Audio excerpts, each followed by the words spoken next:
Hey guys, you haven't seen me all by myself in a while, have you?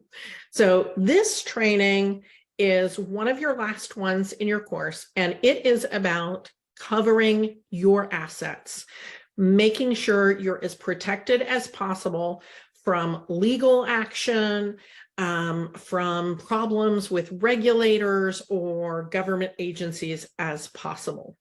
CYA, cover your assets. What are some elements of this? Number one, document it, document that you documented it, and file it. What does this mean? If I wanted to change something in my kitchen and I called the health department to make sure it was okay that I took away one of my sinks, I'm going to email the health department and ask my question. That's me documenting it. I get the answer back. I say thank you. I ask any clarifying questions. If I have clarifying questions, I'm going to copy not only the person who responded, but their supervisor and say, this is my understanding. I have this additional question. Please let me know if I'm wrong about how I've outlined what I understood. Okay, so we're documenting it, and then by sending it also to the supervisor, if we have additional questions, you're documenting that you documented it. Okay, it's in your email, it is documented. That's one step. Now I need to send it somewhere to be filed. I also am going to want to put it in whatever I'm using as a planner or a schedule. So if that's your Google Docs, that's fine. If it's your Apple Calendar, that's fine. If you have a paper calendar, it's fine. I don't care what the management tool you're using for your calendar and for managing your time, but I need you to record in the place where you're planning your days that you had this conversation. That's you recording that you recorded it. And then I need you to file that email. Whether you do this in paper or electronically, that is up to you. I'm not in charge of you, but you need to have a place where you put that email that is secure, and leaving it in your Google Drive or in your Google email or your school email does not count as filing it.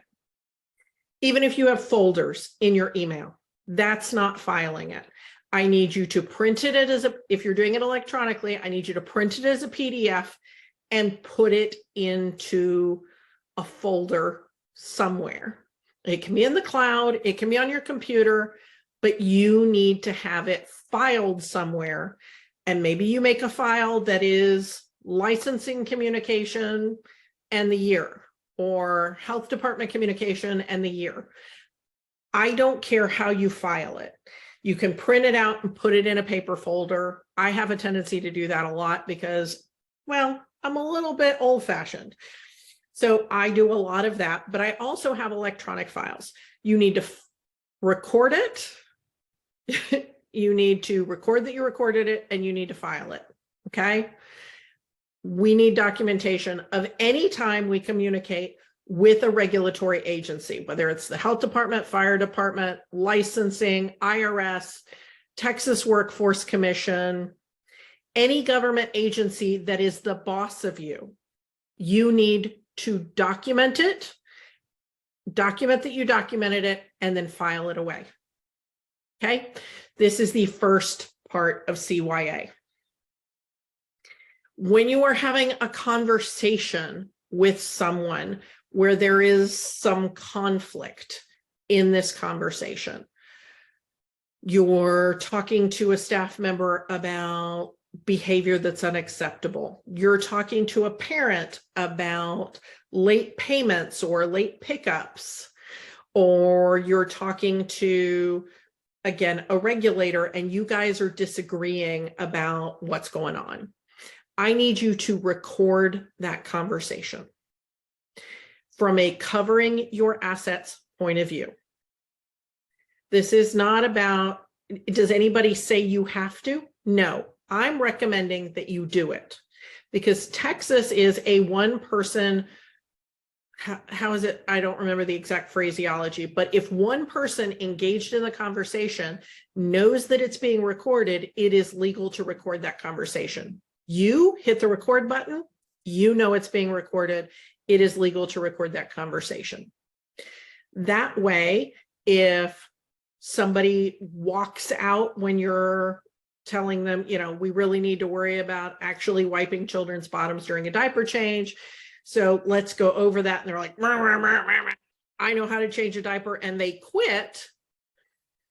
And then they go try to tell parents that you called them a racial slur, or they go to unemployment and try to get unemployment benefits. You have a recording of what actually happened, and you can shut that down. If something goes into a legal action, somebody sues you, somebody makes an accusation, somebody gets injured, you have that recording to protect yourself. If there was ever a lawsuit, you have that.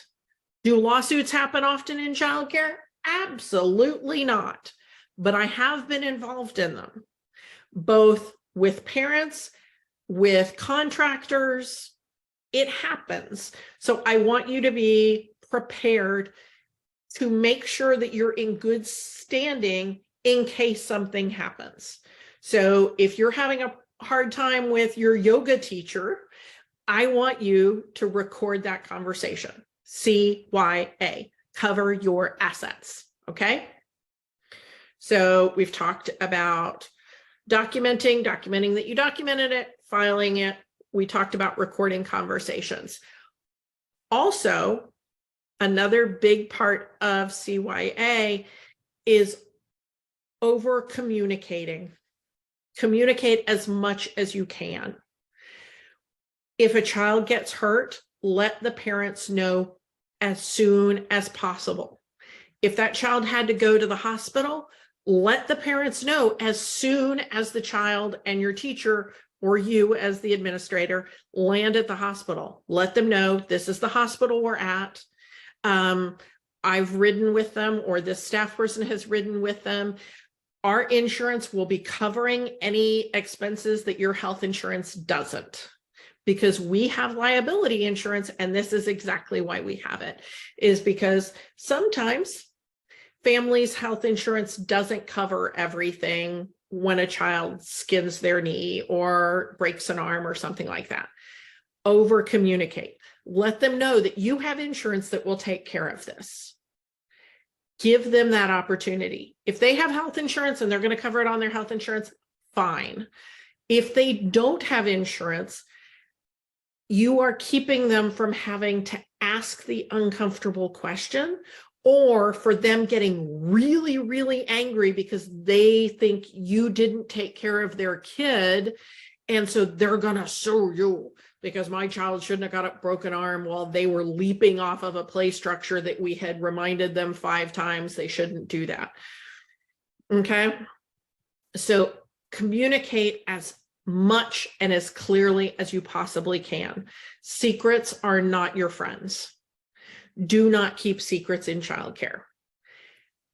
Let licensing know anytime there's been anything weird that has happened at the center.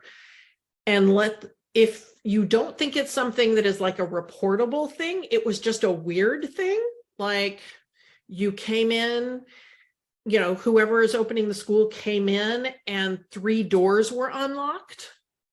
Okay, that's not something you have to report to licensing, but it is a good thing to call licensing about. We want to have an ongoing reciprocal relationship with licensing, so call them when something weird happens and ask if they have any guidance. That is part of covering your assets.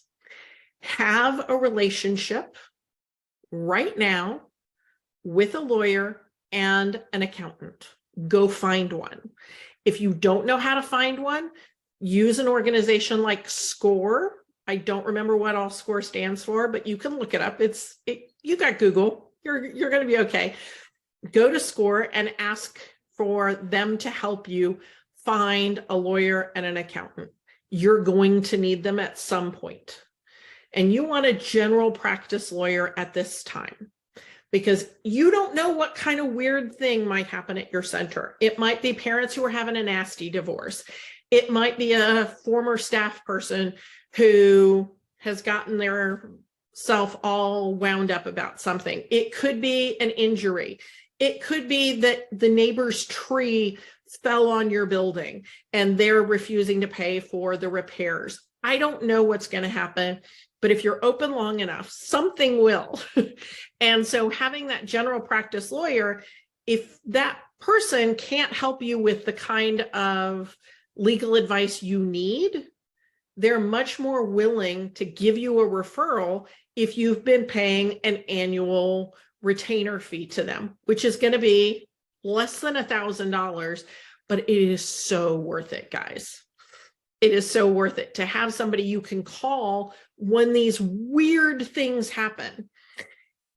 If a weird thing happens and you're stuck calling lawyer after lawyer after lawyer trying to find somebody to represent you, it's going to take so much effort. It's going to be I don't know another phrase for it right now, but a crapshoot. You don't know if you're going to find somebody who is a good match for you and your program.